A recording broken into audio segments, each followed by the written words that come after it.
Hey foodies, welcome to liveloveofrecipes.com.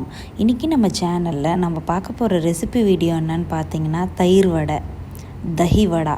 இது ரொம்ப டேஸ்டியான ஸ்நாக் ஐட்டம். வாங்க இது எப்படி செய்கிறதுன்றதை பார்ப்போம்.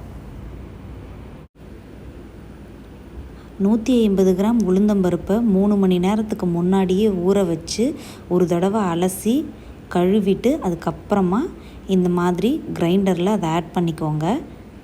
நான் சொன்ன குவான்டிட்டிக்கு எடுத்துக்கிட்டிங்க அப்படின்னா 10 வடை கிடைக்கும் கரெக்டாக. இது கூடவே 1 டீஸ்பூன் அளவுக்கு சோம்பு ஆட் பண்ணிக்கலாம். காரத்துக்கு 2 வரமிளகாயை இதுலேயே ஆட் பண்ணிக்கிட்டு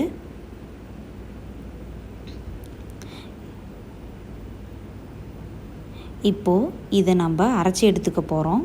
இதை அரைக்கிறதுக்கு தண்ணி அதிகமாக யூஸ் பண்ணக்கூடாது. லைட்டாக தெளித்து அரைக்கணும்.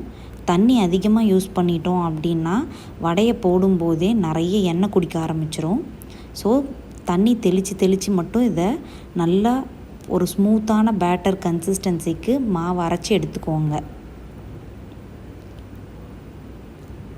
கொஞ்சமாக தெளித்து ஆட்டுங்க. கண்டிப்பாக இந்த ஸ்டெப்பை மறந்துடாதீங்க, இல்லைன்னா நிறைய எண்ணெய் குடிக்க ஆரம்பிச்சிரும் வடை.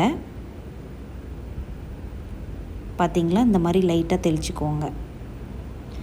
ஸோ இப்போ நம்மளுக்கு ஒரு ஸ்மூத்தான பேட்டர் கிடச்சிரும். இப்போது இந்த மாதிரி ஸ்மூத்தான பேட்டர் நமக்கு கிடச்சதுக்கப்புறமா இதுக்கு தேவையான சால்ட்டையும் கொஞ்சம் நறுக்கி வச்சுருக்கிற கருவேப்பிலையும் ஆட் பண்ணிக்கலாம்.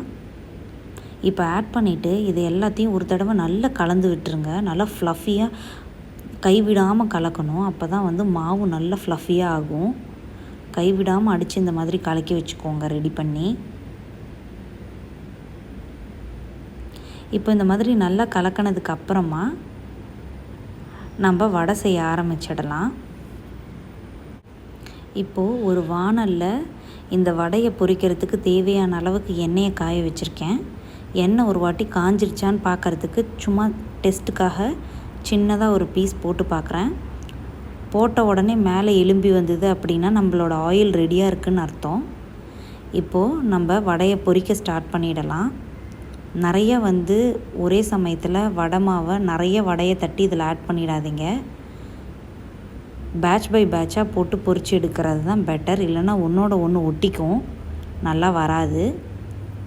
இந்த மாதிரி போட்டு ஒரு லோ மீடியம் ஃப்ளேம்லேயே வச்சு சுட்டுடுங்க. இல்லை அப்படின்னா கருகுன மாதிரி ஆகிடும் வடை.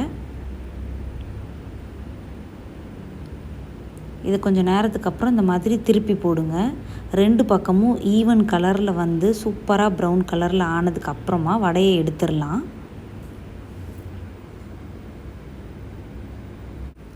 ஆல்மோஸ்ட் இப்போ பார்த்திங்கன்னா நம்ம வடை ரிக்வயர்ட் கன்சிஸ்டன்சிக்கு வந்துருச்சு. கலரு, டெக்ஸ்சர் எல்லாமே.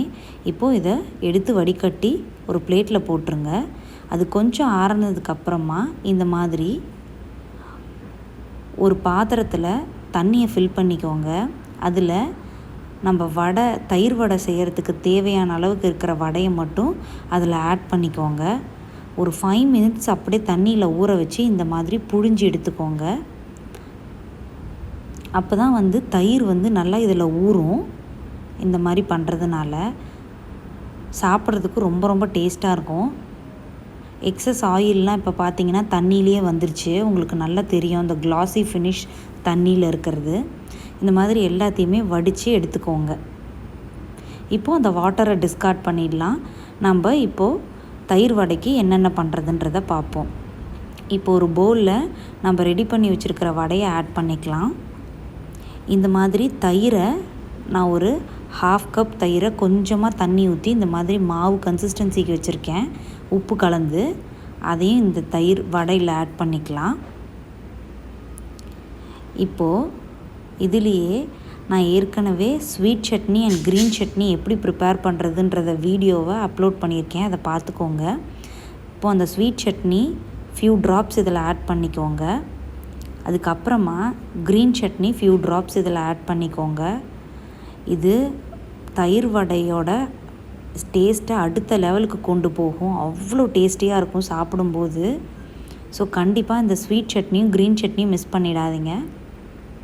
இப்போ ஒரு 1/4 டீஸ்பூன் அளவுக்கு சீரகத்தூள் ஆட் பண்ணியிருக்கேன்.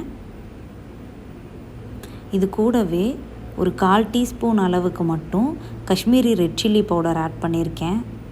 கொஞ்சம் காரம், புளிப்பு, இனிப்பு இது எல்லாமே இதில் இருக்கும்.